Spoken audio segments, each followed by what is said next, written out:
I want the American dream. So what does that mean? You can dream big. Is this the worst time to be in American politics? No, don't tell me that we're screwed up today. We've been screwed up before. You know, watching the debate was fascinating. That's one way of putting it. Who can win? You're not supposed to talk about it, but everybody does it. Where are the things where they're most at odds with public opinion and go at the thing that they think is their strength? Strong and wrong beats weak and right. Strong is what we look for in a leader, particularly as President of the United States. Did you watch Vice ever? I'm taller than Cheney.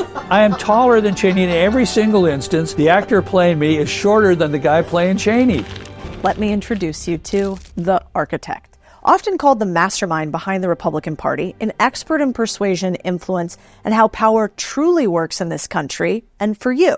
So today I'm honored to bring former Deputy Chief of Staff to President George W. Bush, Senior Advisor to George W., as well as consultant to presidents, governors, senators, Sir Karl Rove. We're going to talk about how to speak so that people actually listen, what is actually going on in politics today, how to sell anything and get what you want, and the science from learning from the most powerful people in the world over the last decades. Subscribe, like, ring the bell on YouTube.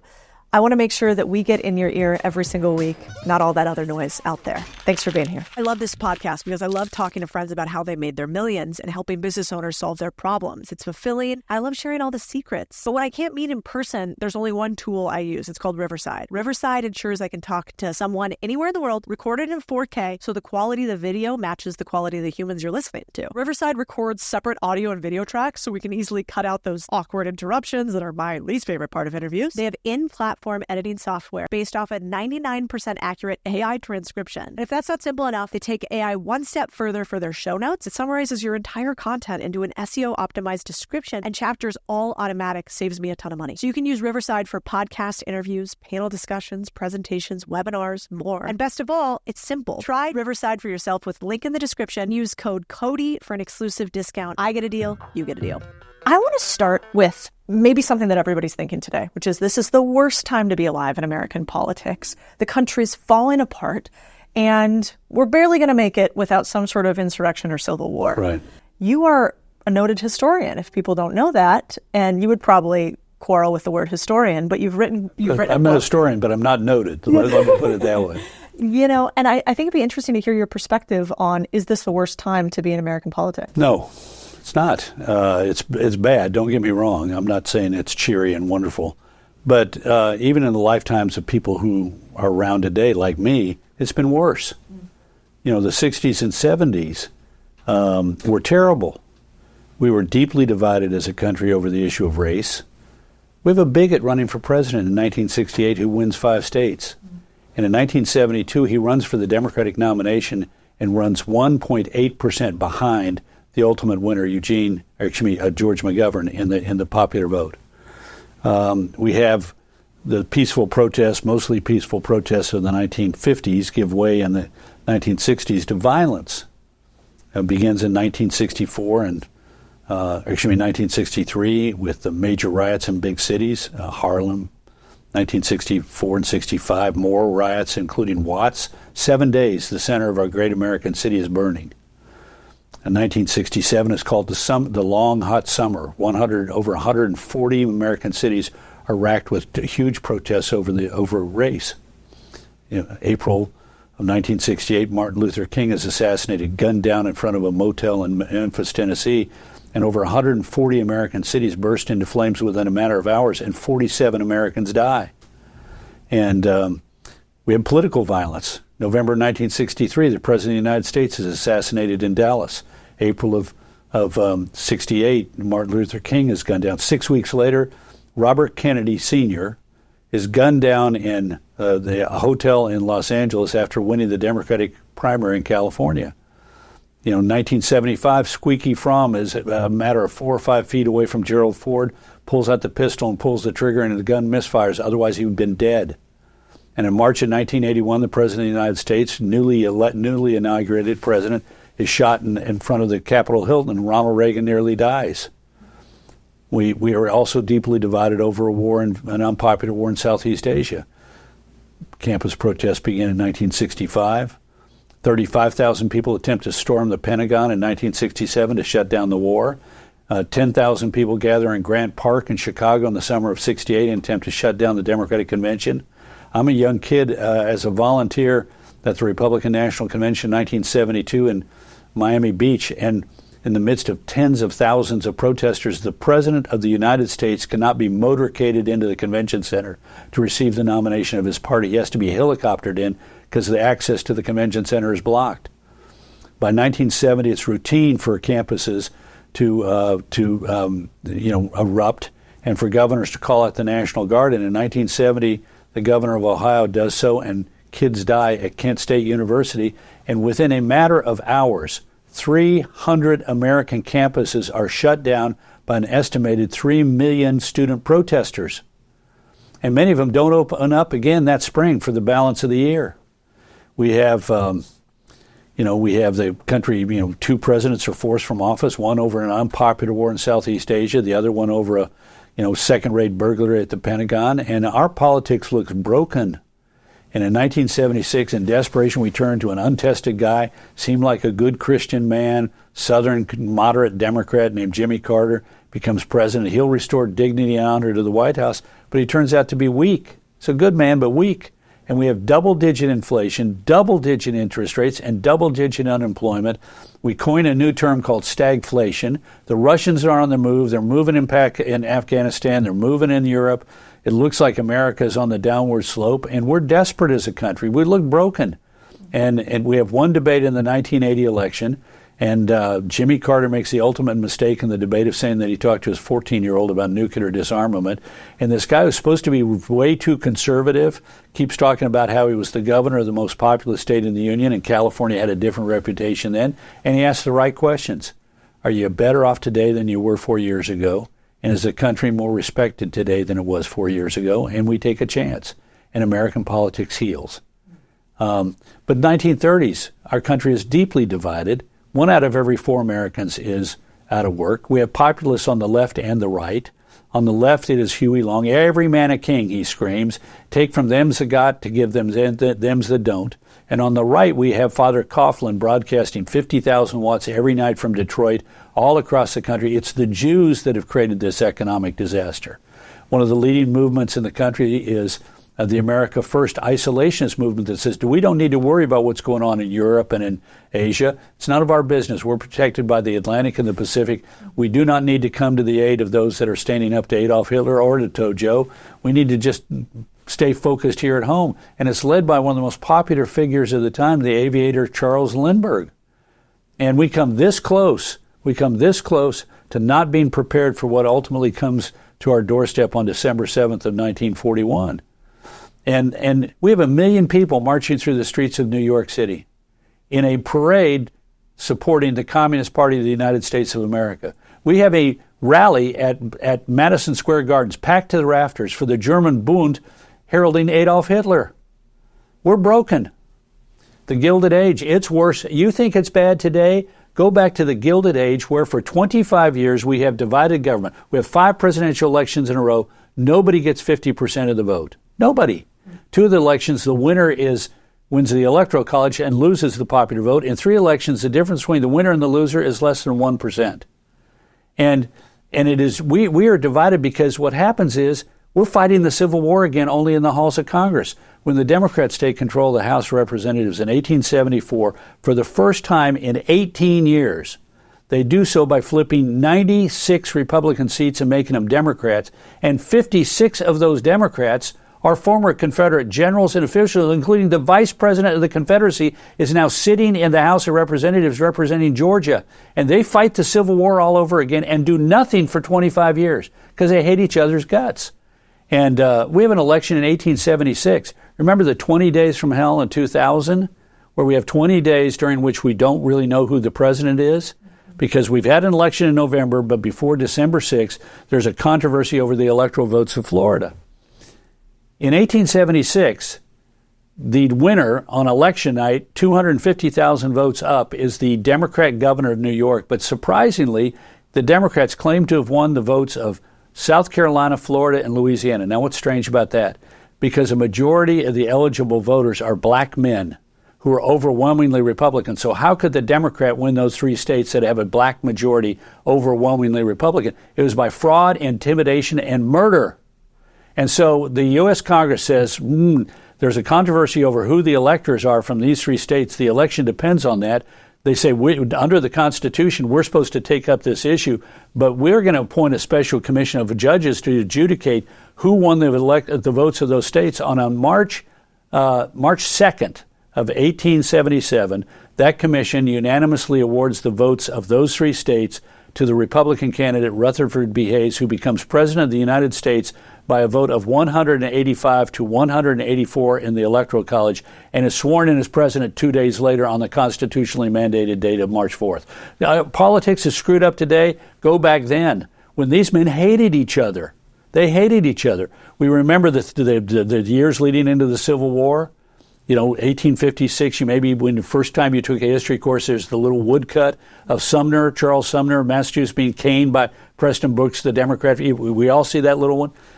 That's 1856. It's not 4 years, it's 30 years. There's a brilliant book by a woman named Joanne Freeman, a terrific historian, called Field of Blood. And the point she makes is, for 30 years after the election of 1824, it becomes routine for members of Congress to show up on the floor of the House of Representatives armed to the teeth because they hate each other. And they're fighting over issues, not just the enslavement of 4 million of our fellow Americans, but also in 1838, a Democrat from Kentucky kills a Whig from Maine, or maybe it's a Whig from Kentucky kills a Democrat from Maine, in a duel where the argument is banking regulation. So, the election of 1800 ends in a tie in the Electoral College, not between the winner, Thomas Jefferson, and his opponent, John Adams, but between Thomas Jefferson and his running mate, Aaron Burr, because back then you cast 2 votes. The guy got the most votes became president, and number 2 became vice president. Aaron Burr is supposed to tell some of his fellow New Yorkers, be sure and throw your vote away so that Tommy J becomes president. But no. In December of 1800, when the Electoral College meets, it's a tie. It goes to the House of Representatives. Remember, we had 15 votes to select Kevin McCarthy as Speaker? Yeah. There are 36 votes to select the President of the United States in 1801. And on the 36th ballot, Thomas Jefferson is elected president by the intervention of an unlikely figure, Alexander Hamilton, who has earlier written a letter to George Baird, a Federalist congressman from Delaware, the only member of Congress from Delaware, saying, I hate them both. But at least Jefferson has concern for his character, for his reputation, whereas Aaron Burr is a man of extreme ambition and will be held responsible for all the mistakes he made. So take the lesser of 2 evils, go for Jefferson. And on the 36th ballot, Baird takes a walk, convinces his Federalist colleagues from Maryland, South Carolina, and Vermont, who have deadlocked their delegation so it can't vote for either candidate, to take a walk. And on the 36th ballot, Thomas Jefferson is elected president of the United States. So don't tell me that we're screwed up today. We've been screwed up before, but we've always found a way through it. And we'll find a way through it in this as well. Interesting. Yeah, so I guess Twitter battle's not as bad as actual gunfights. Yeah. Slightly less. Yeah. And remember, there is a price for everything. 4 years after the 36th ballot, Aaron Burr kills Alexander Hamilton in a duel. So there are consequences. Yeah, that would really up the ratings for Twitter. If people end up murdering each other because of tweets. Do you think that we just forget history? Is this human nature, where after a certain period of time we can no longer emotionally relate to history? Sure. Or we actually don't know it? Why do I think it's both. I think it's both. But it's normal. I mean, we go through a period and then we enter another period, and it's the natural progression. People who have actually lived during these periods, ultimately die. And so the knowledge of, can you imagine somebody who was on a college campus in 1970 and saw kids killed at Kent State, or somebody who lived in Memphis, Tennessee in 1968 and remembers, there are people, in the older audiences can say, do you remember where you were in November 1963? And everybody remembers, but our memory slides as time passes. Yeah. And now with the advent of information technology coming at us so quickly, you can find yourself really worked up from events that you can't actually touch or see or feel. Yeah. Well, that's another thing, though, that it's important to keep in context. We've been through that before as well. Interesting. Can you think about the moment in 1844 where information stopped traveling at 3 miles an hour and began traveling at the speed of light with the telegraph? Used to be that it took 3, which is basically how fast a horse would walk, from Boston to New Orleans, it would take 3 miles an hour to get that information. And now suddenly, with the advent of the telegraph information, that's Samuel Morse, the inventor, was called the Lightning Man, because suddenly you knew information travel. Imagine what it was like when we went from maybe 100 newspapers to several hundreds of newspapers in the 1840s, and then thousands of newspapers by the 1870s with the invention of cheap printing presses, for rotary presses for newspapers.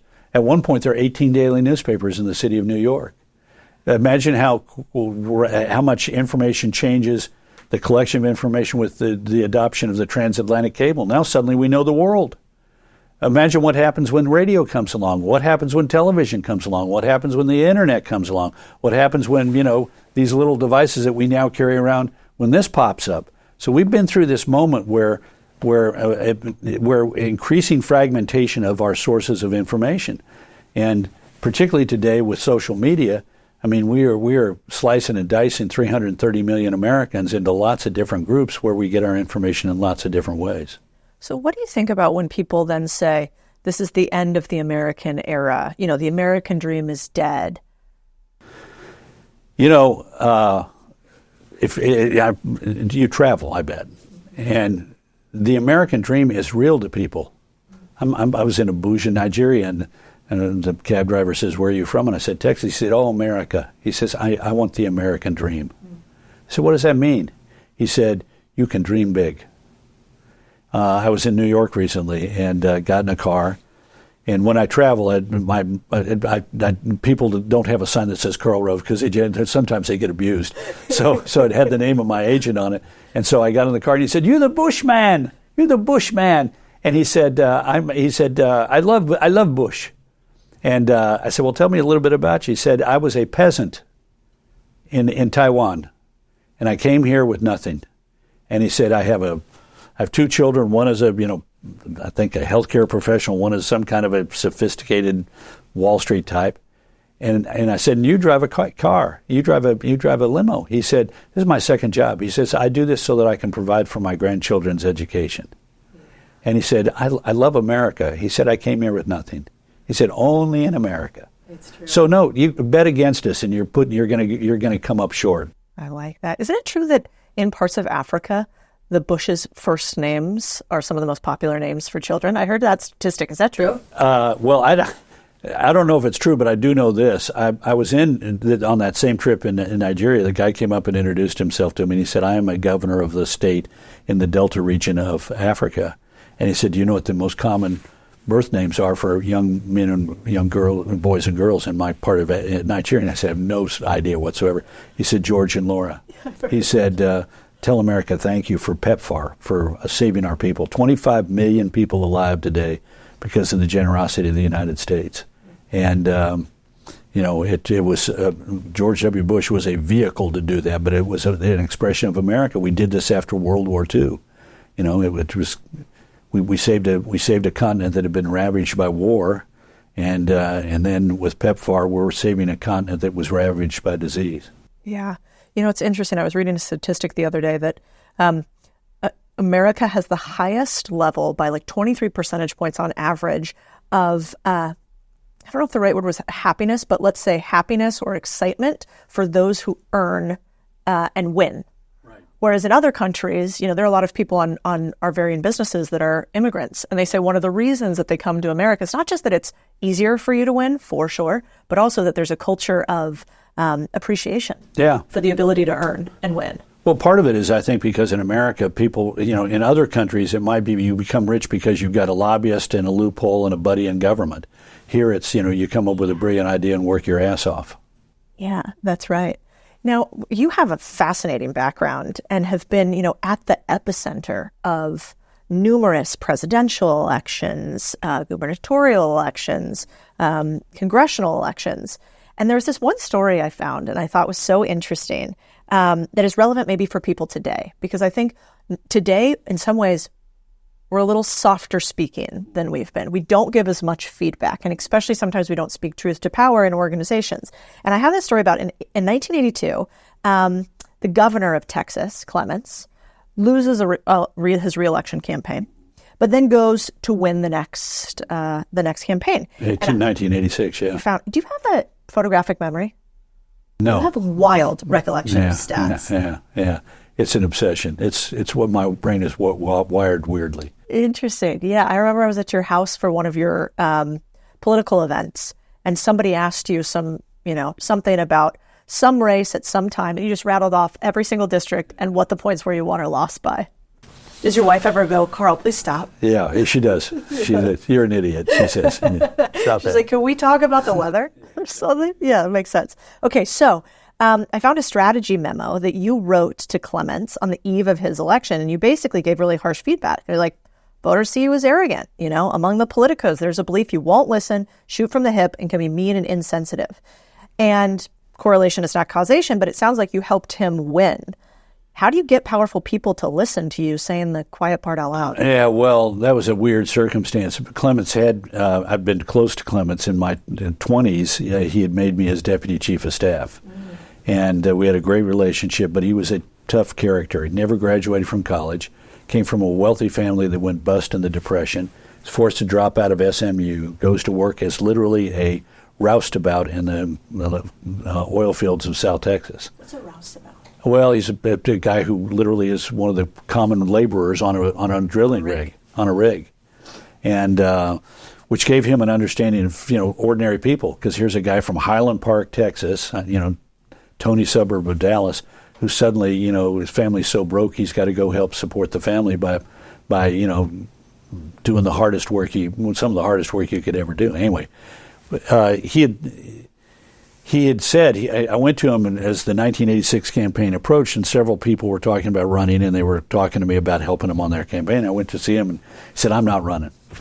So then, so I threw in with another candidate and said to him, if Clements changes his mind and wants me to be involved, I got to go, because he literally set me into business. When I started my company, he was my first client.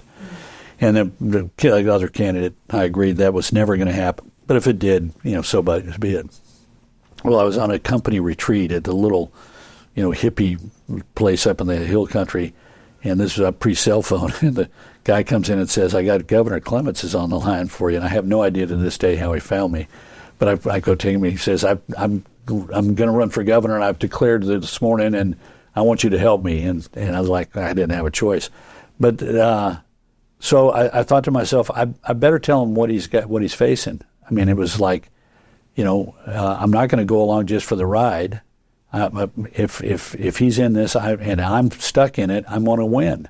And the only way to do that is to be blunt. And so I told him what I thought needed to be done. And somebody sent me a copy of that memo. They were going through Clements' papers and found it and sent me a copy of it. And I remembered it, but I did not remember. Clements had this habit of, if he read something, he'd put a check mark and his initial C at the top, in the top right-hand corner, and then he would put some check marks elsewhere where there were things that he agreed. And so he took it. And not a lot of people in politics can take it with the bark off. And my feeling is that people who tend to be successful, really successful in really hard politics, have that ability. And he was one of them. And he also had a terrific wife who understood politics. She'd been Republican National Committee woman, and she understood practical politics. And so I suspect that one of the reasons that the memo was effective was that it said things that she had already told him. And so I was reinforcing what Rita had said, and that was that helps carry the day. So you think one of the keys to winning in politics or in general is an ability to hear something really tough about yourself, right, internalize it and change it, yeah, and not make emotional pleas. Right. And it also, but behind that is something else, which is you have to create an environment in which people can consistently say, with all due respect, I disagree. And Clements was a tough guy, but he had the ability to listen. But really, I saw this really with George W. Bush when he was president, because one of the things I became aware of was none of the easy decisions show up in the Oval Office. All those get settled elsewhere. And when somebody is sitting in behind that big desk, they have to have people who walk in and can lay out the different options that they have, pluses and minuses, and then let the principal, the president, make the decision and then support that decision. But you have to create an environment in which people are not pulling their punches publicly and trying to solve it privately behind the scenes, or I want to be the last person that talks to the president. That's really not helpful. And so what I saw was Bush, people, think of him, simple guy, son of his dad. He's the history major from Yale and the Harvard MBA. And he thought very carefully about this, first as governor and then as president, and worked hard to create an environment in which people would walk in and say, you know what, I disagree. And I got a different opinion, and here's my opinion. And that's hard to do, and particularly if you're president. I'd have people sitting in my office, member of Congress, you're a bunch of idiots, and Secretary so-and-so is a buffoon, and what you're trying to do on this issue. If I had 5 minutes with the president, I'd tell him how bad this is and what we got to do to set it right. And I'd say, you know what, there's a little time on his schedule here. Why don't we just peek in and see if he can see? And, Mr. President, do you have a minute to see Congress? How, Mr. President, how are you? How's Barney? How's Laura? Dude, you look great, Mr. President. No, not. And it just overwhelmed them. And, but Bush understood that, and he tried very hard and succeeded in getting people to, you'd have some junior G person from the Department of Widgets and Gadgets on one couch and Condi Rice on the other, and they'd be talking about something with different viewpoints. And if you did a good job and you walked out of as you got ready to walk out of the Oval, he'd peer over his glasses and say, you did really good today. And that, he did lots of things that created an environment in which people said, I got a different view, can I lay it out? Yeah, I think that the smartest deal makers I've ever met are often from a place like Texas, have a little drawl, say something up front like, well, I'm just a simple man from Texas, and proceed to murder you. Exactly. So I think a lot of times people mistake charisma for intelligence. And if you can have the right people surrounding you, then I'm not sure IQ actually translates as much to success as people like to say. Well, I think you have to be pretty darn smart, but being pretty darn smart means you realize you're not going to be right all the time. And that's true. And you can be smarter if they're smart. If the smarter the people around you, the smarter you are. So.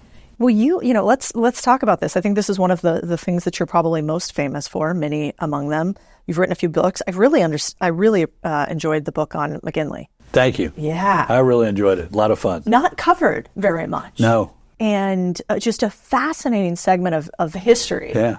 And the first modern president. Right. Overshadowed by the guy that he made, that he rescued from oblivion and put him on a path to being the figure that we know today, Theodore Roosevelt. Right. So, yeah, it's almost like, I guess the winners do write history, but also you need a really good PR man. Yeah, and look, the historians that came after the turn of the century were progressives and liked the notion of Theodore Roosevelt, and McKinley was too nice. I mean, he really is a reformer. I mean, the things that when Roosevelt takes over, one of the things that he does to settle the country, because the country is, we've lost Abraham Lincoln in 1865. We now lost in 1901 McKinley, who's the last Civil War veteran to serve as president. And the country is, we have no sense of, 500,000 people line the railroad tracks from Buffalo to Washington, D.C. There are so many people who jam the station, 30,000 people show up at the station in Harrisburg, Pennsylvania, that the governor of Pennsylvania cannot force his way through the crowd to pay his respects to Mrs. McKinley. And when the train begins to pull out of the station, people begin singing patriotic songs. It plows into the station in Baltimore through a couple hundred yards of flowers that have been strewn on the tracks. When the reporters are writing as they pull out of Baltimore for Washington on the final run, it's dusk and the sun is setting, and the tracks are lit by fires along the railroad track. Mostly poor black farmers standing there next to the fires, hats off, saluting their former president.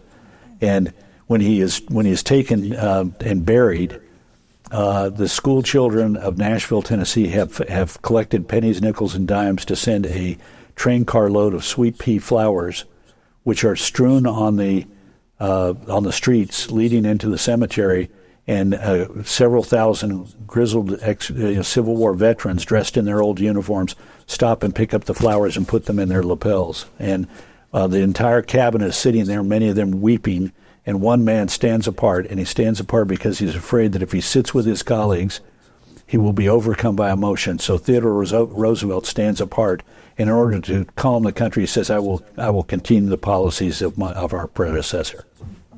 It's an amazing guy. But historians who came afterwards said, we're tired of that generation. We want the new young progressive. And even though Roosevelt is following, in many instances, the policies laid down by his predecessor, he gets the writing, and McKinley didn't. Oh, that gives me the chills. You know, you are obviously known for the President George W. Bush legacy, and for not just getting him into the presidency, but also into the governorship. And, you know, through that, you know, you had multiple wins, multiple losses, and a lot more of the former than the latter. Yeah, exactly. Yes, you did. Well, I think, who is it? Naval always says you only need one big you only need one big win to get rid of all the other losses. Yeah. Do you remember a moment where you thought you might lose the presidency when you were first starting with George W.? Because it seems in retrospect like it was naturally going to happen. Yeah. But do you remember like a dark night? Oh, yeah, New Hampshire. Yeah. We that morning we got the early morning exits, and we were getting our ass kicked, and it was clear we were not going to win. And I thought this could be the end. And Bush called everybody together and said, we're going to have a bad night tonight, and it's on me and not you. So I want everybody to know that I have confidence in you. Let's take a day or two off. I want everybody to think about what we need to do different and how we're going to get back. We had 19 days until South Carolina. And to me, that was leadership, because the normal candidate would have been raging and angry, and how did this happen? And instead his was, we didn't give them a reason to vote for us here. And so we got to do it different. But it's me. And, sometimes you can get away with firing your entire staff. Reagan did it after New Hampshire, fired his staff. Yeah. But if you're going to win, ultimately you have to lead a team. And Bush said, I have confidence in my team, and of course went on to win South Carolina, and with it the nomination. You get to see behind the scenes a lot of big political characters. Is that so abnormal? Like, would they really typically rage and not? Oh, sure. Yeah. No, and the anger is mostly an unconstructive emotion inside a political campaign. So no, I've seen that, and that ain't helpful. Yeah, you've also seen a lot of good and bad leaders. Are there other leaders that maybe people don't think about who have been exceptional when it comes to being somebody out front, but maybe we don't recognize them for that? Yeah. Well, there are lots of great leaders, and we've seen them. I mean, one of the most interesting things to me was, Ronald Reagan was a great communicator, and we always attributed it to great speechwriters. So-and-so came up with, tear down that wall, and somebody else came up with Star Wars, etc. But one of the interesting things, Marty Anderson was his domestic policy chief, and Marty was at Stanford. And after Reagan's presidency, he set out to find the answer to a big question that Reagan devotees: who wrote the radio addresses? Reagan loses the nomination in 1976, but has a radio program after he leaves the governor's office. And the question, and they were great. They were these little short, 3-minute, 5-minute little speeches by Reagan, and they were on, every week, and they went for a couple of years. So you're talking several hundred of these. But the question was, who wrote them?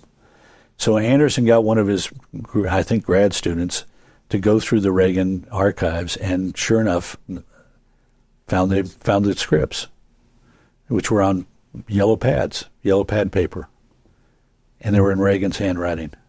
Reagan wrote them, and then he would go through and scratch out things, and if need be, rewrite them entirely. And then, he was literally editing up to the moment he sat there on the.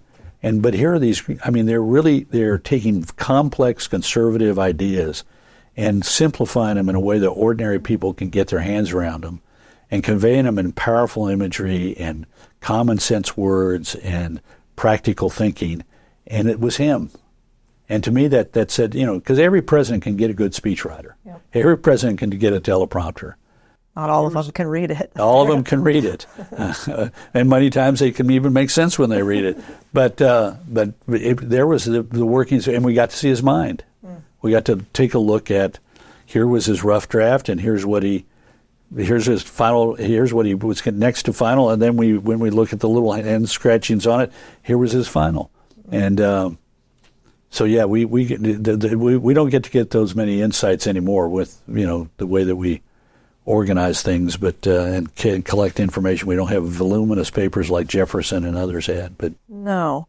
But did you have? I can't remember for Bush's campaigns. Were there moments where you thought, "Wow, we've really distilled the complex and the overly sophisticated down to the compassion and conservatism." You guys came up with that too. Yeah. How did that come about? Well, there were two. There was a guy named Marvin Olasky, who was teaching at UT, lived on the east side of town, the bad part of town, and was a devout Christian and was concerned with what we call mediating structures. The conservative theologian Michael Novak, Catholic theologian Michael Novak.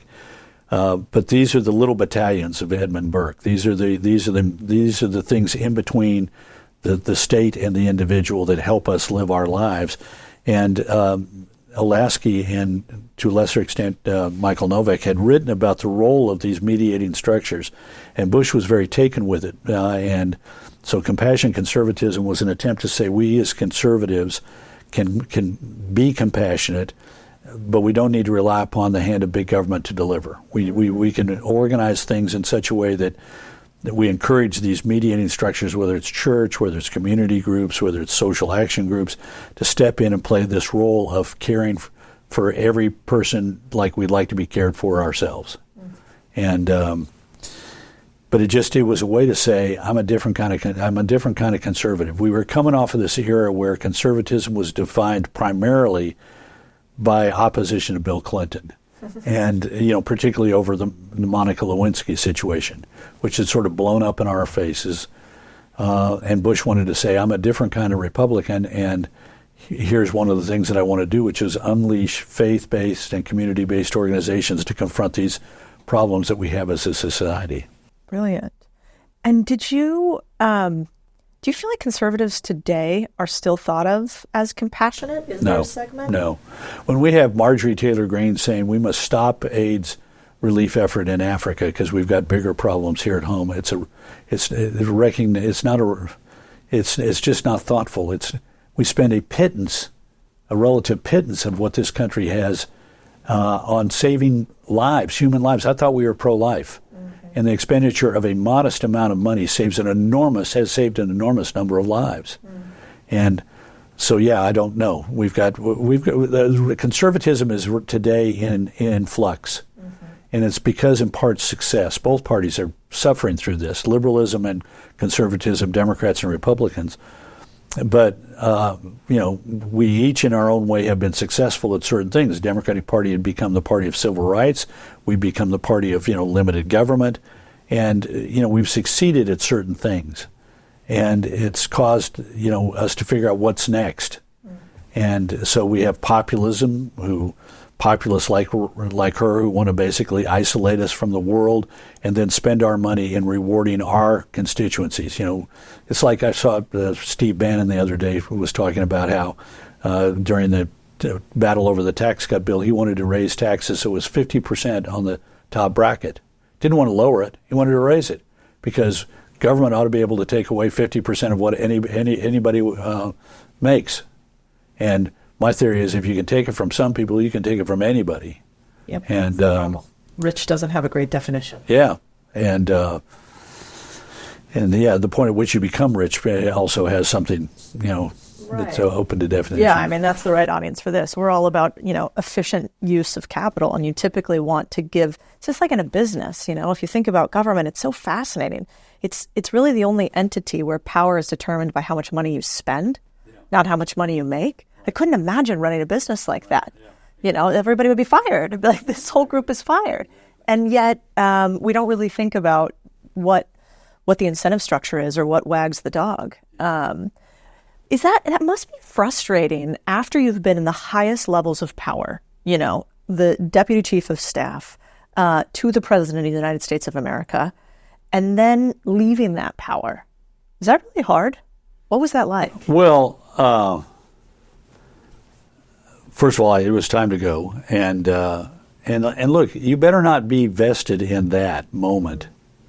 As a human being, we all have experiences, and if you stay stuck in something, whether it was a great experience or a bad experience, it's bad. And so I was grateful for the opportunity. Look, I was there a long time. The average tenure of a senior White House aide is 18 months. I was there 7 years. So I enjoyed it. It was hard. I liked hard work. I had hair, and it wasn't gray when I went there. And but it was time. And you better not stay stuck there. I look back now and say that was a great experience, high point of my life. And God, think about how wonderful it's been since. The things I get to write for the world's greatest newspaper every Thursday. I get to go on Fox TV 5.1 times a week. I get to go give speeches. I get to write books. I get to, travel. I get to learn interesting things. I get to be involved in interesting things. I get to pick and choose, not because I need to do that in order to make a living, but because I get to do that because I want to advance a cause, and I get to do it as a volunteer. So it was great, and yes, there was a period of adjustment, but I have colleagues who are still stuck, and I feel sad for them. Do you think a lot of politicians stay stuck, and that's why we have I don't know, not to call out names, but a Nancy Pelosi that's there forever? Yeah. Way past the point of return? What happened? Yeah. Look, I got to tell you, I have to, let me speak, this will sound odd.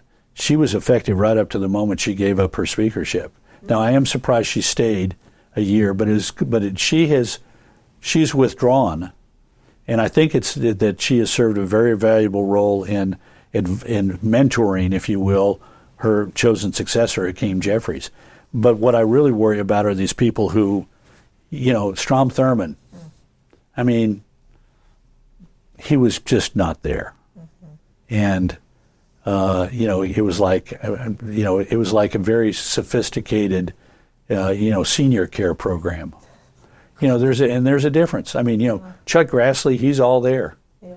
But there are people that are sort of burned out, and it's time to move on. And but everybody gets to make a choice. Yeah, it's fascinating. I think the other part that's interesting is in business you have such set KPIs.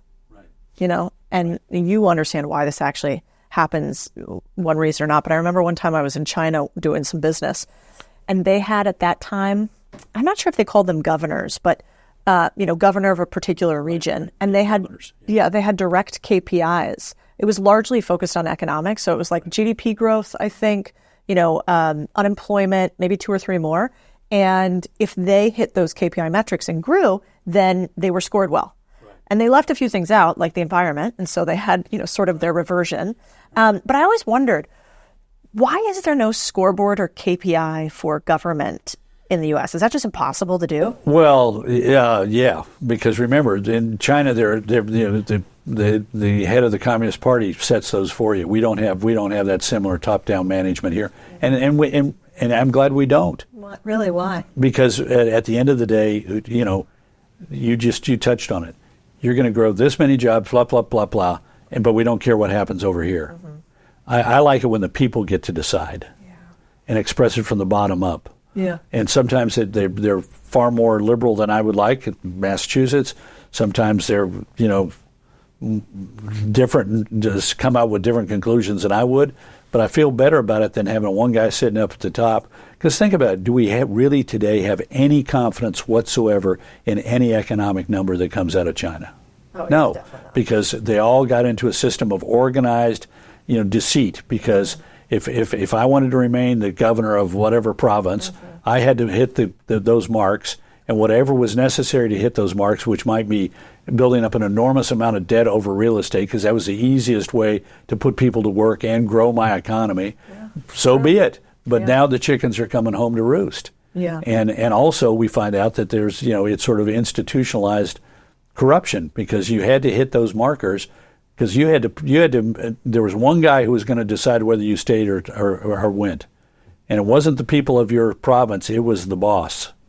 Yeah, that we definitely do not want. Yeah, exactly. Speaking of which, watching the debate was fascinating. And there was a lot of... That's one way of putting it. One way. Horrifying might be another word ending in ing. Yeah, you were on Fox News afterwards commentating on it, and I want to talk about a few things there. But one, I'm confused somehow.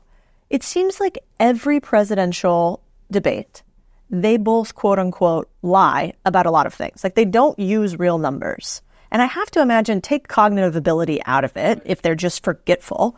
Why do they do that? Why don't they just use real numbers? Does it not affect their ability to get voted? Well, look, I think it's gotten worse. I don't think this has been it used to be, for whatever reason, we sort of held people to account for all the, but now so much is said by both major party candidates that is, undeniably wrong, that we just sort of say, okay, well, that's what they do. Yeah. Not healthy, though. Yeah, bizarre. I always wonder, I get massacred on Twitter if I accidentally mess up one number. But when it comes to politicians, I suppose, since we've seen the trust level decline to so low of levels, we just assume both are liars and we somehow vote along party lines. Right. Fascinating. Okay. Well, we've largely voted upon party lines. The interesting thing is that the number of people who identify as independents has grown, though a lot of them are, in essence, operationally Democrats or Republicans. But the number of swing voters has declined, but it makes it more important because the two parties are relative parity. So if the shrinking pool of people are really up for grabs, they have a bigger impact on the outcome of the election. Interesting. So, for instance, that leads me to RFK and his, what was he calling it, the real debate. What do you think about that? Was that a good idea, a bad idea? It was an attempt to get attention. It didn't get much attention. It might have gotten more attention had the other debate been more traditional. But look, third-party candidates are, they're the successful ones. By success, I mean they have an impact on the outcome of the general election in a clear, measurable fashion, is because they've got a consistent platform that somehow, I'm Jill Stein. I'm the Green Party candidate, and here's my Green Party agenda. Or I'm Joe Jurgensen, the Libertarian Party candidate. Here's my very limited government platform.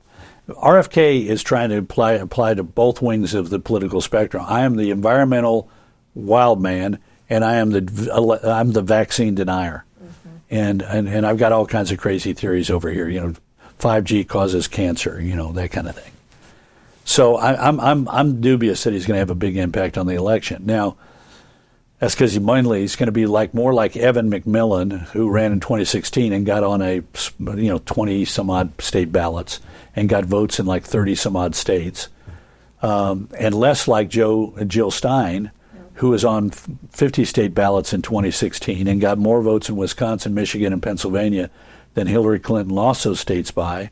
Or Jurgensen, who was on the Libertarian ballot in all 50 states and got more votes in Arizona, Wisconsin, and Georgia than Donald Trump lost those states by. So third-party candidates, in essence, could be said to have helped Hillary Clinton and Donald Trump lose the elections in 2016 and 2020. Yeah. So you obviously, what I love about the way you think about the world is how mathematical you are. And, it's not very emotional. You're like, I don't really care what you think one way or the other. Here's what I think the numbers are going to do for us, which is really how you should look at business, and also probably if you want to win elections. What do you think about if you vote for RFK, and take whether you like RFK out or not you, but anybody listening, is that just throwing away your vote? Because that has basically little to no impact on it. No, it decides the election. Interesting. Because otherwise, if you've been forced to pick one of the other two, you might have decided the election for them. Yeah. So it's sort of like what that is you are basically saying neither one of these two is worthy of my vote, but I still want to participate in the process. And then if push came to shove, if I were not allowed a third-party choice and I wanted to participate, then I'd take the lesser of two evils. Yeah. But where I'm allowed to vote for neither one of them if I think neither one of them is worthy of the office. Yeah, interesting. So one of the other things I want to talk about is there's obviously a lot going on online about the most recent debate.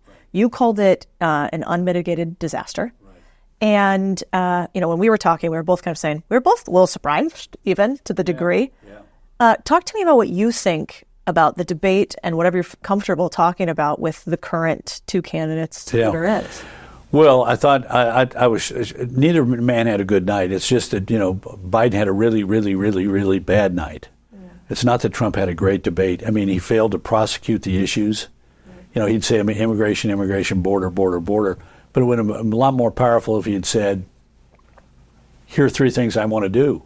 Because we'd say, I want to return to Mexico policy like I had before, and I want to do this, and I want to do that. So we had a sense he had a second act in him. When it came to inflation and cost of living, it's one thing to say they're up. It's another thing to say, and you know what, here's the reason why, and here's what I'm going to do differently. And so, but he won. No ifs, ands, or buts, because the other guy lost badly. I mean, it was shocking. It was painful to watch. We've all seen somebody in our family, grapple with the ravages of age. And we all, age at a different rate. And we all have different histories. I mean, people forget. In 1988, Joe Biden nearly died because of an aneurysm. He's had 2 aneurysms. And you cannot tell me that didn't leave that didn't affect something to do with how his brain operates at this age. But no, it was painful to watch. I mean, and painful for our country. I think we used to feel better. We used to be in a place where a significant number of us said, you know what, no matter who wins, I think the country's going to be in good hands. And now we think, oh my God, no matter who wins, we're not going to be in good hands. And that's not healthy. You've been sort of behind the scenes with politics throughout this, Biden administration and far before it.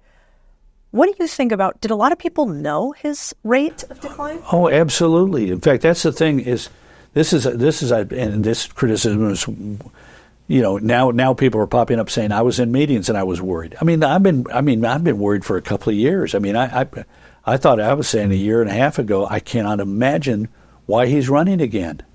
He's in bad shape now and he's only going to get worse. And so literally, Jill Biden and Valerie Biden Owens, his sister, wife and sister, are the two most powerful people in affecting him. And for their own reasons, they've decided we want Joe to remain and to run. And it's not going to be good for him. It's not going to be, if he were to win, it'd be terrible for the country, but he's going to lose. And so they're going to be sort of, you had a chance to step aside to be we all thought he was going to be a transitional figure. That's how he got elected. I'm going to end the chaos. I'm the transitional guy. There are lots of new people coming up, younger people, but it's me versus him. I've got the responsibility of ending his political career, serving as a transitional figure, and then we can go to a bright future. No. I'm the only one who can defeat Donald Trump is what I think he's saying to himself. But no, it's I don't know if the reports are true, but they said the reports of the family meeting at Camp David this weekend is one of the strongest voices for staying in was Hunter Biden. Oh, Lord, that's a terrible headline. Let's count on that guy's good judgment. I don't need to pay my taxes. I can have an affair with my brother's widow. I can spend money, massive amounts of money on illicit drugs and a gun and prostitutes, and I can go into business in Ukraine, having no experience in corporate governance, energy, or Ukraine, but I can get $80,000 a month, and it's going to look really good. Oh, all I can just picture is honestly the scarf. And please. That's for you. That's my present. Please. Just wanted to place that for you. But so why, if I always try to think second and third order effects. So if so many people realized his cognitive decline within their own party, and they knew he was going to go on stage, and they I think assumed that something like this might happen, why continue to back it? Don't they look foolish? I think they hoped against hope that he would be, State of the Union Joe. Yeah. That he'd show up and that he'd be good. They'd be okay. Yeah. And if I don't think anybody thought if it goes bad, it's going to go this bad. Right. It was just horrific. Yeah, it makes it very hard. I think as a normal human who's not involved in politics, it just completely makes you lose trust in not only the mainstream media, which I think is worth us talking about, but certainly the political system. And so I was reading the other day this Pew study that shows that for the first time ever, we're seeing that people under 30 believe social media at the same level that they believe mainstream media. And it looks like we're only about, 10 to 20 points off for most other age ranges. And that, to my knowledge, has never happened before. What do you think's happening there? Well, we're seeing the fragmentation of the media. Yeah. Now, we've seen fragmentation before. I mean, we've gone from relatively small number of sources to a large number of sources to an extraordinary large number of printed sources to electronic sources to visual sources to the internet to cable TV. We've seen the fragmentation, and this is continuing it. But yeah, social media. I'm trying to understand the impacts of social media. In fact, David Axelrod and I exchange articles about the fragmentation and the impact and so forth. And in a lot of it, the algorithms are rewarding bad behavior. Say ugly things, get retweeted, people say the most extraordinary things in order to draw attention to themselves. There's a book written a long time ago by Daniel Borston, who was the Librarian of Congress, called The Pseudo-Event. And the Pseudo-Event American Politics. And he's talking about the 1950s and 60s. And he's talking about the creation of things for the purpose of attracting attention. And he's talking about the corrosive influence that has on democratic values. Well, that was when we were talking about, PR agents and stunts for local news. And now we're talking about, an infinite number of channels of social media influencers attempting to gain attention for themselves in order to monetize it. Yeah. I mean, we can see it firsthand since we have a pretty large media company. We can see everybody A/B tests their titles, right? And so when we're testing titles, during a period of fear, which we usually determine just by economic, like what's happening in the economy, fear-based economy as opposed to greed-based economy, post 2020 versus today. Today we're in a fear-based economy. And so if you use a subject line that is negative in some way, shape, or form, or kind of gnarly or mean, you can see sometimes somewhere between 20 and almost 50% increase same content, but just with a gnarly slant as opposed to a positive slant. And so I think you're absolutely right. One thought I have around that is, do you think, what happens with mainstream media channels going forward? Because there is, at least theoretically, some sort of, there's a screen, right? They can have Karl Rove on there, who's actually been behind the scenes of presidential campaigns and really understands what's happening. Or you can have the 21-year-old who's really good at social media, but actually knows nothing about politics as the main source. What do you think happens in the future? Do we just... I can't forecast. I'm trying to figure it out. I mean, I do, because on the one hand, also the other thing that traditional media have is an editor, right? Who says, and fact checkers. Yeah.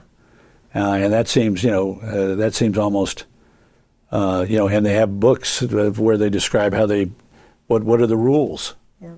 And then we don't have a rule book. We don't have a style book. We don't have editors. We don't have fact checkers. We've got, somebody going on and saying, what is the most extraordinarily wild thing that I can say that will attract me more retweets, more viewers, more listeners, more likes? We need to get you on Instagram. Instagram's nicer. Twitter's a place for meanies. It is a mean. I have like 650,000 Twitter followers. I do not read my my feed. Don't do it. Don't go to the comments. Yeah. No. You never have? I did for a while, and then said, "Why am I wasting my time on this?" You started drinking too much. I don't drink, so I don't have the. I don't have the ability to salve my woes that way. So what do you do? I remain happy. Shove them down and aside. No, just ignore it. Interesting. Yeah. Even when you were in highly stressful situations inside of the presidency or now in your campaigns, do you have an outlet for how you approach stress? I read. I have friends. I have a great family. I have a terrific dog. I have the world's greatest dog. You have a very cute dog. Yes. Yeah. Doc Holliday. I forgot that was the name. Doc Holliday Rove. Yeah. That seems very wholesome and healthy. I have friends and I hang out with my family. Yeah, exactly. That's the right answer. Exactly. Okay. So who do you think is going to win the presidential election? The election were today, it would be Trump. Yeah. And if Biden remains on the ticket, I think it will be Trump. If they swap him out, it'll be a horse race. How does that make you feel about the swap? does that feel like they took the democratic process out by not allowing constituents to actually elect the... Yeah, well, they won't have primary results, but they'll have delegates, and the party will have to step in and make it. Delegates will have to make a choice. Do you get conspiracy theory ever and think this was the plan all along? No. I just, this says, one, people in the White House knew about this and didn't talk about it. Leaders of the Democratic Party knew about it, and they didn't see a way around it. And when they were given an option, the option was too weak. Yeah. An unknown congressman from Minnesota. Yeah. Who do you think they hot swap him for? If they do hot swap him, I don't know, but it won't be Newsom. Thank God. Whoops. Yeah. That's my opinion. That guy's awful. We left California because of So and look, California's got a bad reputation, so the Democrats understand that. They're not going to. And also they have a 12th Amendment problem. Yeah. You cannot replace Kamala Harris. She's going to be the running mate of whoever. Yeah. And you can't cast California's votes for a president and vice presidential candidate from the same state. So can't have a California governor and a California senator, now California vice president, to be on the same ticket. So I don't know, but they got a bunch of people. Polis of Colorado wants to run. Whitmer of Michigan, who might be the front runner. Amy Klobuchar from Minnesota. Cory Booker, the governor of North Carolina. Roy Cooper, the governor of Kentucky. Andy Beshear. Gina Raimondo, the commerce secretary. Murphy, the governor of New Jersey, though he's got real problems at home. Mm-hmm. There'll be a mini boomlet if it were to happen by some of the Clinton people for Mitch Landrieu. So now I don't know. And I do know this. First of all, I'm pretty confident it wouldn't be an acrimonious process, because people would say, you know what, this is a weird circumstance. If I look like I'm I've got a sharp knife and I'm going after the other people, then it ain't going to look good for me in the short run, and it'll be bad for me in the long run. And this is going to be a high wire act. And if I don't get the nomination, then I want to be in a position where I can. If we win, I've got a shot to get in, and if we lose, I don't want to have ruined my opportunity for 2028. And so I think everybody be dropping Oppo packages on the media and hoping the media would do the dirty work for them. But I think people would recognize under the short time frame that they got to try and cobble together. We'd see lots of endorsement. Who can I get to come out and say nice things about me? What positive things can I say that will attract normal Democrats? We'll go to the Democratic Convention. Out of the 3,900 and some odd delegates, all but 100 have been slated by the Biden campaign. So this is not going to be 45% Bernie bros and Democratic socialists. It's going to be normal Democrats. They're going to go to the convention. Nobody would have a majority on the first ballot. And on the second ballot and every ballot thereafter, the House of Lords now gets to vote, the Democratic super delegates. So Donna Brazile and all these people who've been active for years in the Clinton, Obama, Biden administration, the Democratic leaders, they get to vote, which means it's more likely to be a normal Democrat and being chosen on the basis of who can win. And they'd have an interesting convention. We'd all be watching it. It'd be really interesting. We'd have speeches. Take the measure of these people. Somebody would win, and for the next week, between then and Labor Day, the entire country would say, who is that person? And how do we get to know them better? And they would be smart enough to be running around the country, laying out positive things, laying out their agenda, saying things that would cause us to say, well, you know what? That person has what it takes. When Nikki Haley was looking like she had a shot, she started to be included in some of the national polls. What if it was Joe Biden versus Nikki Haley? Mm-hmm. And she was up by double digits. Mm-hmm. And what did we know about her? Not a hell of a lot. All we knew was, seems well-spoken, was the ambassador to the UN, was governor of one of those southern states, North Carolina, South Carolina, Georgia, one of them bad down there. And she seemed like she got a head on her shoulders, and boy, she's really, she's a role model. Yeah. And we're for her, mm-hmm. which is an expression how desperate the country was for something other than a rerun. Yeah. Yeah, it doesn't look like they're going to get that, most likely. Yeah, exactly. When you are called into some of these campaigns, do you also help with ads and how they position themselves with marketing? Yeah, no. If I get, I get it. How do you go about doing this? Yeah. So I'm not the ad maker, but it's like, here's what the things that are important for you to be doing, and defining yourself, and being able to articulate a message and so forth. It's so like, say Tom is running for a big governorship. Tom calls you and says, can you help me think about how to win this? And you say, let me run the numbers? No, I say, why are you running? What matters to you? What do you think people are really concerned about? And also, what are you really concerned about? Because, we've got these movies about politics. The Candidate, with Robert Redford, and so forth. And the general theory behind him, wag the dog. The general theory behind him is the masses are asses. All we got to do is contrive some kind of a cute ad and depict our candidate in an attractive way, and then we win the voters. And it's more, that ain't the case. In fact, the best analogy is the emperor's new clothes. Particularly if you're running for president. You're going to be buck naked at the end of that parade. And they're going to see it all the warts, and you got to hope that they say, you know what, you're looking at the best you can look on that day. And so authenticity matters. So, these people who say, well, what do I need to talk about in my campaign? I can say, well, big issues today are immigration and cost of living. But and you got to be prepared to talk about those, and you better care about what your answers are. But what do you really care about, particularly when you run for governor? Yeah. When Bush ran for governor, he ran on 4 big issues: educating, making sure that every child learned to read by the 4th grade, education reform. Welfare reform, what do we need to do to encourage people to move from dependency on government to work? Junk lawsuits. We had a terrible situation where our litigation climate, small businesses were being sued left and right. And juvenile justice reform, about which nobody cared anything. But he did. Yeah. And so by going out there and talking about how we're discarding a generation of young people who get into trouble, and our answer is to toss them into a system that will not help them. Mm-hmm. And we better figure out how, rather than when we get the kid who's acting up in school and turning out to be a problem, and our answer is kick him out of school, we got to figure out how we save him. And the fact that Bush had such passion about it caused people to say, you know what, A, he cares about it, and B, I should care about it. Yeah. And C, I'm learning about who this guy is. So sometimes it's important for people to, always important for people to talk about the issues that the country is concerned about today: inflation, the border, our status in the world.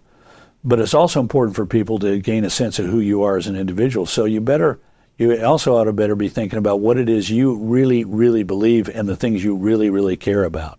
Yeah, it's beautiful. When you were, Deputy Chief of Staff, you ran arguably the biggest company in the world, the U.S. government in some ways. And that must be incredibly difficult because you have this, you have a position which has theoretically a lot of power, but not a lot of operational control. Yes, yeah, exactly. Yeah. So how do you get people to do what you want them to do in that role? Well, you have to, you're right. Any president, and look, I was a functionary. So, here's the president, and we all, served at his pleasure and in advance of his goals. What a president needs to do is to put people in place who share his goals and can operationalize them, because it's too big. It's like, think about all the operating divisions of a company. Think about how writ large that's the U.S. government. So, but you've got to have clarity of vision. Yeah. And you've got to have people who then share that vision and can execute it.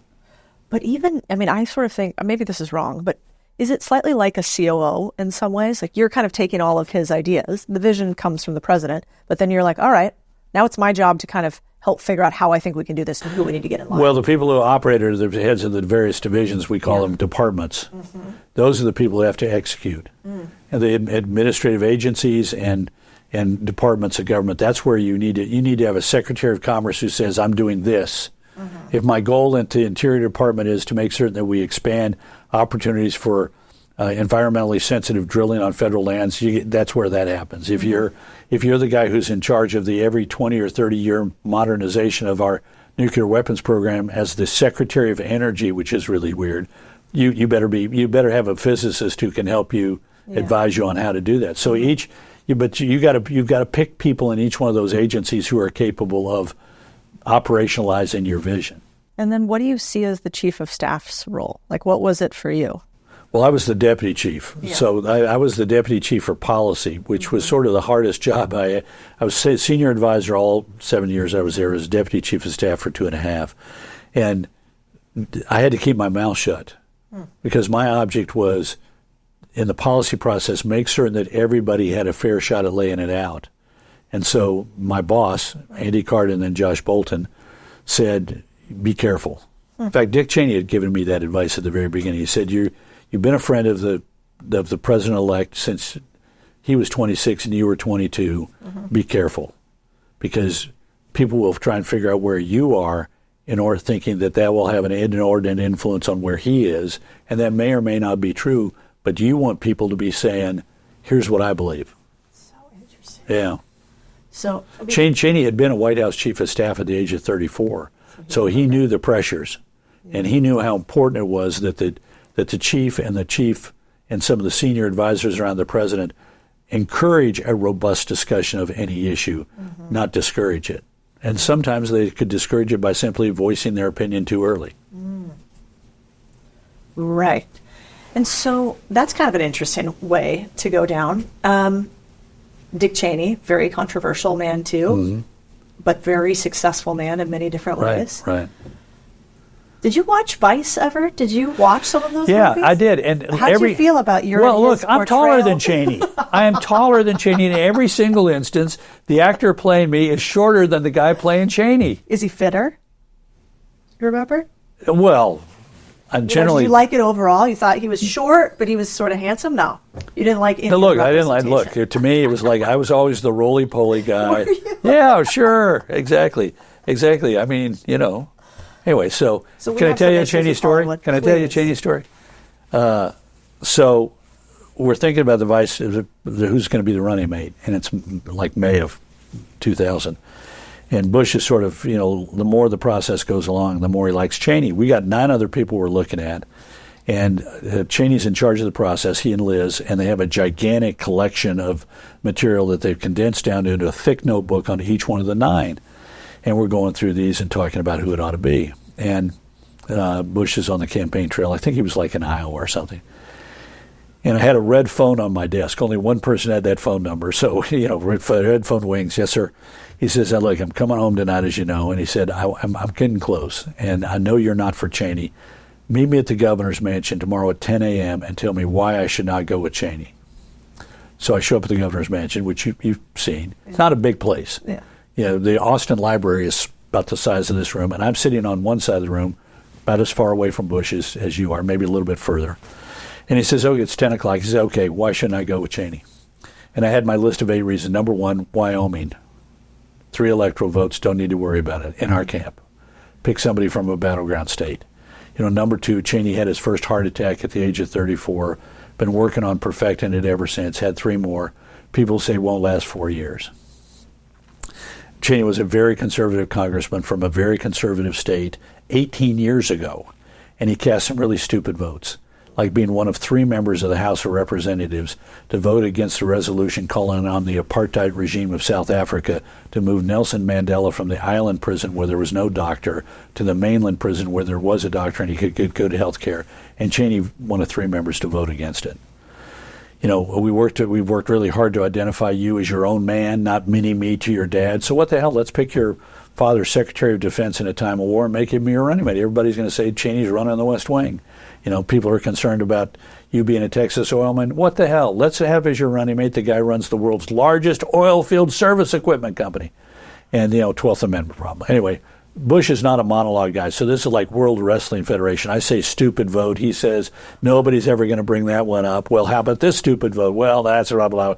How about this stupid vote? Oilmen, nobody's blah, blah. Well, what about the data here? Poll says this, poll says that. It's only going to get worse.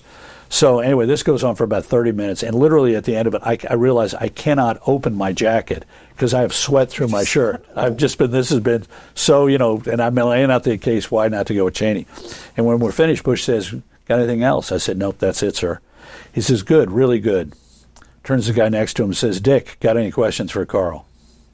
Cheney had been sitting there for 30 minutes while I chewed on his ass. Oh, my God. And as we're walking out, Cheney says, I agree with what you have to say. And that night, Bush is back on the campaign trail, and the red phone rings again, and I pick it up, and he says, "Really good today." He said, "Really good." He said, "Very convincing." He said, "You outlined 8 political problems, and they are real problems. So put on your little beanie hat with a propeller and start thinking about what you're going to do about it, because I'm going with Cheney." And he said, "Your job is politics. That's not my job. My job is to pick who'd be the best partner to me in the Oval, and if something bad happened to me, who would the country say, we've got confidence in that guy?" And he said, "That's going to be Cheney. So I'll be back in a couple of days, whatever, and be prepared. Give me your thoughts on what we need to do to prepare on each one of these."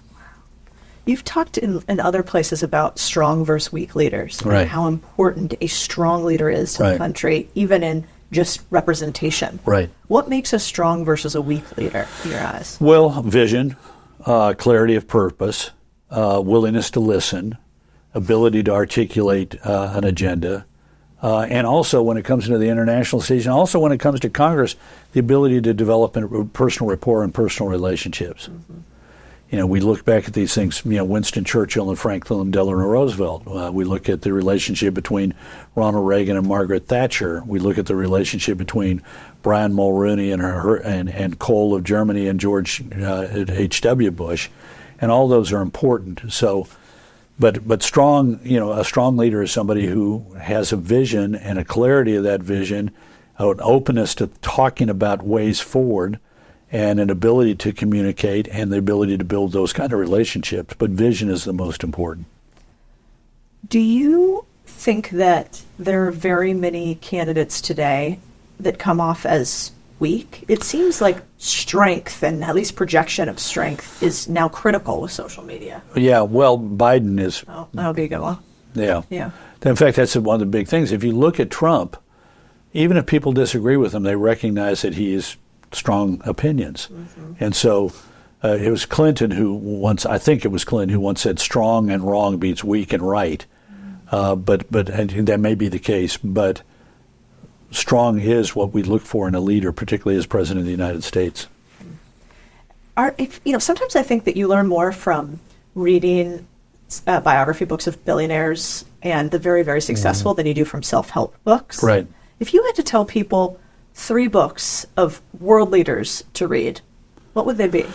I'd read almost anything by Winston Churchill that has to do with the great moments in his life, which is the books on World War II. I'd say Reagan. Reagan's an elusive person in many respects, but there are a couple of good biographies of him. Lincoln. There's a plethora of good books on Lincoln. Andrew Jackson. John Meacham has a great book on him. Thomas Jefferson. There are several good volumes on Jefferson. But yeah, I love reading biographies of great leaders, and I love also the books that they write themselves. I mean, Lincoln did not write. Jefferson wrote notes on the state of Virginia, but like Churchill is like, you can just hear him. You can see his mind at work when you read about World War II. You learn a lot about Reagan from his autobiography. But what you learn is how he shaped his life in such a way that he hid the inner man. Anyway. I want to close out on a couple questions here. So the modern political system seems to require raising a ton of capital and doing a lot of fundraising behind the scenes and the right type of capital from the right people. And I'm just now starting to understand this from some of the groups that is where I've met you before. But you really understand the inner workings. What do you think the average American doesn't understand about fundraising for political candidates and how it actually happens today? Yeah. Well, today it's, the high net capital comes in the old traditional way. You ask somebody to write a check or make a credit card contribution. But increasingly also a large sum of it comes through the internet. Right. In which case it is lots of small dollars from lots of small donors who give continually to the kind of candidate they like to see. Mm-hmm. And then to a lesser extent mail, which is, I was sort of there during when mail hit its peak. But the other thing that is misunderstood about political political fundraising is the sums may sound big, $1 billion. Each side is going to spend $1 billion. Well, we're at, what, $22 trillion economy, which is, 22, thousands, 220,000 billions. I mean, it's like tiny. Yeah. I mean, the advertising budget for Amazon is bigger. Mm-hmm. I bet the advertising budget for Coca-Cola is pretty big. Yeah. You're right. I noticed I signed up for both campaigns to see what their drip sequence was for fundraising. And what's fascinating to me is the use of drops now. So, in e-commerce and in my world in business, you have drops, which is like, hey, here's a limited time XYZ that you get. Here's a, scarcity, exclusivity, timeliness, ability for you to go fly on XYZ's jet. And I don't know how much that actually lends itself to how much they're able to fundraise for it, but I've noticed both candidates do these sort of daily or weekly drops. Is this new? I don't remember that last election or the election before. A lot more merchandise. It's all merch. Yeah. Like, I remember before they would ask just for money. Please donate. The other person's going to ruin the world if you don't do this. And now they're like, do you want this gold hat? Yeah. Which is fascinating. Yeah. Do you see that only at the presidential level, not at I'm starting to see it below. I mean, but particularly big races for senator or governor than maybe for Congress, because you have to get a certain volume of, your special water bottle or your gold hat or whatever. Yeah, so bizarre. I thought that was fascinating. The other thing that's not very popular in business to talk about is going after your competitor's weakness. It's like that 48, laws of power. You're not supposed to talk about it, but everybody does it. Right. And yet in politics, it seems you actually have to think about what are your competitor's weaknesses and go hard at them. Right. How do you case a competitor or analyze a competitor in the political sphere? And what could business people learn from that? Yeah, well, when I look at my opponent, I'm looking for, first of all, what are their weaknesses? Where are the things where they're most at odds with public opinion? Yeah. And then I'm also looking for what are the things that they think are strengths that are in essence weaknesses. And go at the thing that they think is their strength that really is a weakness. So what would be an example of that? Well, John Kerry liked the fact that he was, that he wanted to be pure thoughtful and so nuanced. But what it made him look like in reality was like he was fully capable of going here and going there. So that we've got Mark McKinnon picked up on this with an ad. We got footage of him windsurfing on the Columbia River, and so he said this, this, and then he said that. It's like he voted against while we're in combat in Afghanistan and Iraq. He votes against an $87 billion war funding bill. And we bought $11,000 or $14,000 worth of ads in Huntington, West Virginia. I think it was February or March of 2004. He was going to be appearing the next day in front of the VFW audience to talk about his military experience versus Bush's lack of it. So we ran these ads talking about how he voted against, while American troops are under fire in combat, he voted against the $87 billion war funding bill. And because he wanted to be shown as thoughtful and nuanced, he stood up the next day with a microphone in front of the veterans and said, I actually voted for the $87 billion before I voted against it, which became the line that exemplified the 2004 election.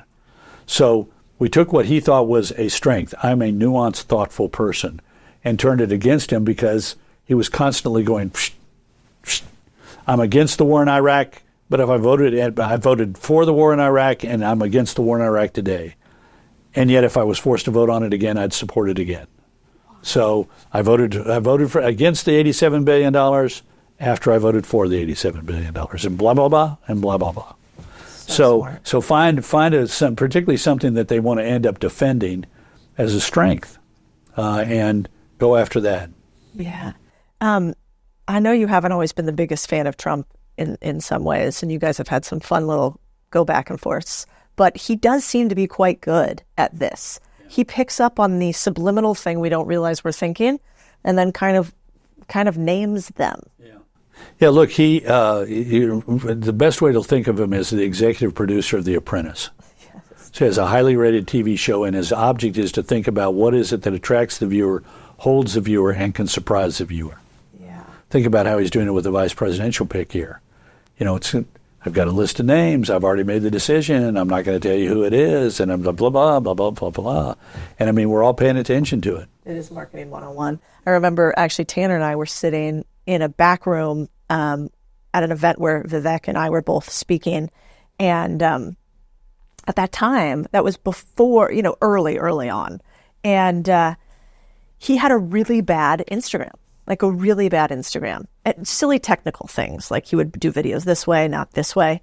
And he wouldn't he was thinking about it almost like Twitter. Twitter gives you a little bit more pause. It allows for you to have like a really hard-hitting one-liner. Anyway, so I didn't really think much of it. But, when he was chatting with us, I was like, oh, let me see your Instagram. And I was like, well, this is really bad. And you should, and then I said, how much money do you spend on this? And they told me how much money. And I was like, well, this is awful. Like, you should be spending 1/10 of that to get, something a lot better. Yeah, Ramaswamy. And what was interesting is we showed him Trump's, I guess would that have been pre-Truth Social? I guess it must have been, but he was somewhere at the time. Maybe it was like Rumble or one of those other platforms. And the man's ability to get to the hook immediately is second to none. But then, Vivek kind of applied the same idea of like immediate hook to his Instagram. And now, it's doing really well. Although I remember talking to you about it, and I was like, what do you think about Vivek? Could he win? And you're like, he's not going to win. He's not going to get even close, which you were right. But as an outsider, I can't tell at all who will win. Yeah, I can't either. Well, you're right there. Yeah, I was right there. You were right there. Okay. The last thing I want to end on here is, was there a time besides Kerry with somebody more recent day in the advent of social media usage where you did the same thing, where you saw, hey, your competitor's doing this, we should do it this way? Well, we've done it a number of times in this. I'm involved in the Senate Leadership Fund, and then they're constantly doing things like that, using social media to eviscerate. I'm lost at a moment here as to exactly who, but we've done it. We constantly are doing that. How often is it just one ad can turn the tide for it? One ad can't turn a tide. One ad can if the tide is turning, it can accelerate it. But no, look, that's the thing about it. It is consistent, persistent messaging. Yeah. It's not, sort of one explosive ad. For example, look, all the concern now about Biden and his debate performance would not be as strong and powerful and determinative as it is if we hadn't seen this before. 100%. Yeah. We've already seen him. We've already had our doubts, and those doubts have been lingering and growing, and this just sort of taps it and forces it to have a much bigger impact. Did you see the Kamala BET ad? No. With Taraji Henderson? Oh, it's so good. We should play it right now. Yeah, girl, I'm out here in these streets. And let me tell you, you're right, Taraji. There is so much at stake in this moment. The majority of us believe in freedom and equality. But these extremists, as they say, they're not like us. But now the ad that they created is actually being used against her. Good ads. There's a great guy who was an ad maker in the 50s and 60s and 70s, Tony Schwartz. And he said the importance of an ad is its resonance with what's already in our minds. So he had a 15-second ad. All it had, this is a 1968 campaign, he had one word on there, Agnew, and 15 seconds of canned laughter, because everybody thought Agnew was a joke. And so the ads that reinforce what we have already sort of have concluded about it and put it in a frame of importance are the most powerful ads of all. That's a really good thing to remember, because often I think they're trying to do something completely different.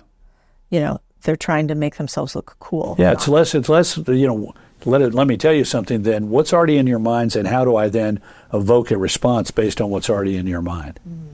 That's really good. I think I want to end with 9/11.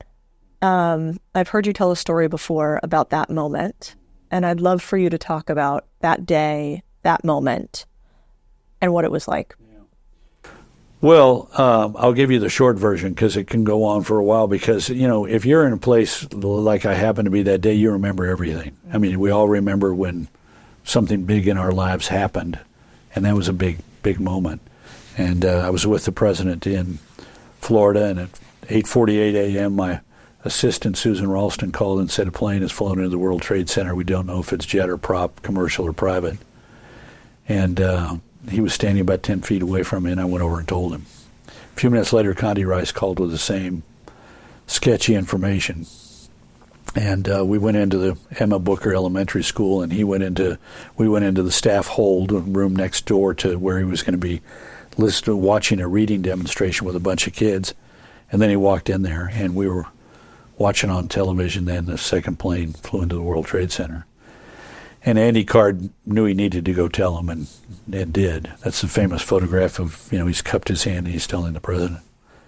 I've known the president a long time, and a different person came back into that staff hold, and his voice was steel, and he was quiet, and but you could hear it, and he said, "We're at war. Give me the director of the FBI and the vice president." We jumped on the secure phones in the staff hold, got a hold of Robert Mueller, FBI director, had started work 10 days before, but we couldn't get Vice President Cheney because at that moment he was being grabbed under his armpits by two Secret Service agents who were running down a hallway in the West Wing to get him to a secret entrance to the PIOC, the President's Emergency Operations Center. But there is a fog of war, and the president, after he came in and he had one conversation, we needed to say something to the press. He sat down. This classroom had been emptied of adult furniture, so it had that little table for the kindergartners and a little chair, and he sat down and is scribbling with Dan Bartlett. Ari Fleischer and I are talking to him about what he might want to say, and he is sort of outlining what he wants to say. And Eddie Morenzel, the head of the Secret Service detail that day, came up, short, thin guy, came up and said, "Mr. President, we need to get you to Air Force One and airborne as quickly as possible." His whereabouts were known, and what they were worried about was there were going to be another hijacker who was going to fly into Admiral Booker Elementary School. So we got on the motorcade a few minutes later and went to the airport. And so we were going to the motorcade. He whistled to me and pointed to the back seat of the limo, presidential limo, Stagecoach, codename Stagecoach, to ride with him to the airport. And nobody said much on the way to the airport. Andy Card sitting backwards looking at us, president on the right side, I'm on the left side. And the phone rang, a little phone in the corner, and he picked it up and held it to his ear. And I could hear only one side of the conversation, but I knew it was bad when he said his Rumsfeld alive, the strike on the Pentagon. Got to the airplane. Normally I'd be in a cabin. He'd get on the Air Force One, and there'd be the first cabin is his private office, and then there's a hallway, and then there's the stairwell up to the cockpit, and there's a little medical unit, a little galley, and then there's the senior staff cabin. 4 people sit in there, and senior staff, and then a big conference room, and then regular seating for guests of the president, and then staff, and then at the back of the plane, just sort of like Southwest Airlines seats for the media. But again, I didn't even get to the staff cabin. He whistled and had me sit down across from him, and that's where I spent most of the day, was in the private office with him. And it was a day. I remember at one point, there was an argument as to whether or not we should return to Washington, and he was like, "I'm coming back to Washington." And they finally, the Air Force, the Cheney called him, said, "Don't come back, we don't know." Rumsfeld stops fighting the fires and leaves to come and calls, said, "Don't go." Finally, Tom Gould, who was the Air Force military aide, came in and said, "Mr. President, we have too many people on the plane. The plane was full, so we have too much weight, and we're not full. We don't have a full fuel load. We got to the airport a heck of a lot before we were supposed to." So he said, "If we get over Washington and can't land, we're not going to be able to rotor as long as we want to rotor." So he said, "I recommend we land at a military base that's on lockdown, offload unessential personnel, fuel the plane up, and then we can return." And which the president reluctantly agreed to. But then it was sort of a dodge. They were trying to keep him from coming to Washington. So we were literally like near Naval Air Station Jacksonville. Instead, we bend west, don't land there, don't land at Tyndall, don't land at Eglin, don't land at Keesler. Instead, we landed Barksdale Air Force Base in North Louisiana because they were on lockdown. The day before, they had started a test drill. This was the headquarters of the 8th Air Force, and they kept losing nuclear weapons, And so they said, we're gonna have a training program for a few days. So there were no civilian personnel on the base, and it was completely locked down. And we landed there. And as we're on final approach, nobody knows where we are. As we're on final approach, literally the local TV station has a camera on the flight path, and so they pick up Air Force One landing at Barksdale. That's the first time the nation knows where we are. So, and this is before. I mean, we have radio telephones on the plane, but they're being used. So I have a BlackBerry that I have to carry for political messages from the RNC, and we passed it around so that people could email their spouses and say, "I'm okay, I'll be back in touch with you," and it'd spool up the messages. And then when we'd fly over, wherever, Panama City or Pensacola, it would download the messages, and people would be able to communicate with their families. What a moment in history. If you had to leave people listening with sort of one reason to be positive about where we are today, what would you leave them with? Our country is a great country full of compassionate, creative, energetic, entrepreneurial people. There's a great deck I saw this past weekend that measured our country. We're the most competitive. We're the most entrepreneurial. We're the most creative. We have a standard of living that is, amazing for the world. People want to come here. Like, of the top 25 universities that are attended by foreigners, we're like 20 of the 25. I mean, people want to come here because of the strengths and compassion and energy of our country. Our country think about it. Our country was founded and replenished over the centuries by the losers, lightweights, and discards of the world, the wretched refuse. My great-grandfather was a peasant from Norway. I suspect there's a struggler not too far back in the background of you and every American. And yet we are who we are as a country. The strengths of our country are enormous, and we will falter only when we lose confidence in ourselves. Mm-hmm. And the American dream, the American theory that all men are created equal and endowed by their Creator with certain unalienable rights, that our Constitution, which gives us a form of representative democracy, all these things are enormous strengths that have created the greatest nation on the face of the earth in history, and those strengths are still there. They do not lie in any one individual. It's not like we're a monarch.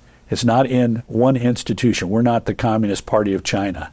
We are the United States of America, and as a result, we have unique strengths that we can call upon in moments of danger and challenge. And this is a moment of challenge, and it will be a moment of danger in the world that we live in.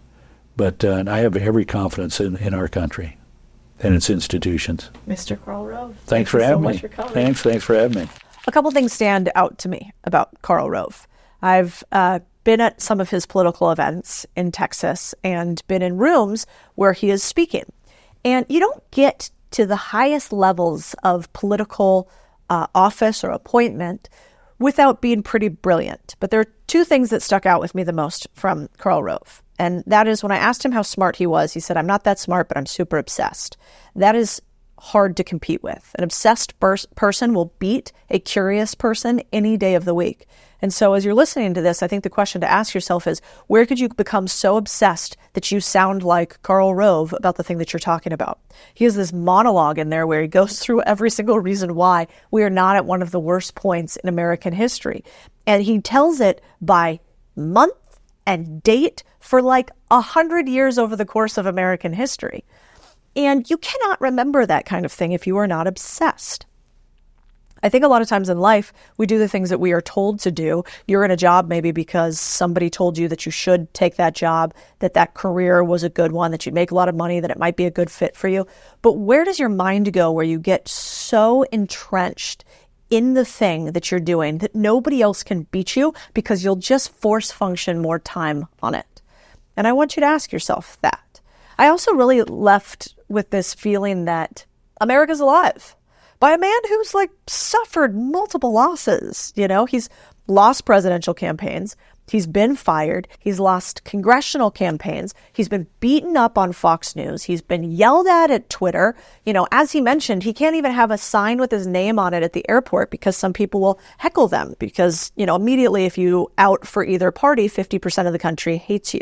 And yet, look at the optimism on this man. And that to me was something to really lean into. I think a lot of times as we age, we get more negative and pessimistic. Like, well, kids these days, not how it was back in my day. And that is absolutely and completely not the theory that he has. He's the opposite. He's like, there's no better time to be alive, and the best and brightest future is in front of us as long as we don't lose hope, as we continue to believe in America. There's this Japanese tradition where they take a vase that's been broken, or really any piece of ceramics or pottery that's been broken, and as opposed to throwing it away, they glue it back together with this gold glue. So it kind of looks like veins running through the pottery. And the reason that they do that is they say because the broken parts are what makes us beautiful. The cracks are where the light comes in the famous words of Leonard Cohen, one of my favorite poems. And I think it's really important for us to have this perspective in this day and age. The months to come are going to be awful. Listening to two former president and a current president yell at each other and call one person stupid, the other person stupid. My golf game's better. Your golf game's better. You're the worst president. You're the worst president. No, I'm the best president. No, I'm the best president. That's not fun for anybody to listen to. You know, I don't want to listen to my family members do it. I certainly don't want to listen to third-party people do it. And yet, that is going to be what's in front of us. Taking a little zoom out and having some perspective and being able to do what's called go to the balcony. So one of my favorite mentors back in the day, her name was Yang Butler, used to tell me that the way she came from the Philippines, having no money, came to the U.S., immigrated, went to Harvard, became one of the senior executives at State Street at the time, I think has gone on to be a senior executive at another firm, and has kids, has this incredible life, has done really well for herself, was this one idea. And the idea is anytime you're in it, in the midst, imagine like a mosh pit at a concert where everybody's yelling, they're throwing each other around, you can't see over the fray, you can't find your friends, you're just in it, taking blows everywhere, right? And she's like, that's what usually happens in our day-to-day. We're in the mosh pit, stuff's happening all around us, we're being reactive, we don't have context, we can't step out of the fray. She goes, I want you to imagine yourself every time that happens, being able to walk up and stand on a balcony. So imagine now you can see over the mosh pit and into the broader picture. And what do you realize? You realize the mosh pit is actually this small. It's the size of a quarter on a football field. And all around the football field are actually pretty normal people walking around, having a drink, having a pretzel, listening to the music way in the back. It's only right in the front where things are the gnarliest, where you stood, that the mosh pit is happening. And I remember that often for when I'm having difficult moments, when I'm getting trolled, when my businesses are struggling, when things are going wrong in my marriage or relationship. How can I get up on the balcony and see that the world's not all on fire? I just happen to be standing next to a fire pit. And so this episode did that for me. I hope it does it for you. Oh, if you guys haven't already, do me a huge solid. Like and subscribe to this podcast wherever you listen to it. That is the only way we grow. And a lot of you guys, turns out like 40 to 50% of you listen to all of these and then don't subscribe. So I want to make sure that we get to you every single week in a moment where you're going to get a bunch of stuff in your ear you don't need. Hopefully, this is one of the things you do need. Thanks so much. We'll see you next week on the Big Deal Podcast.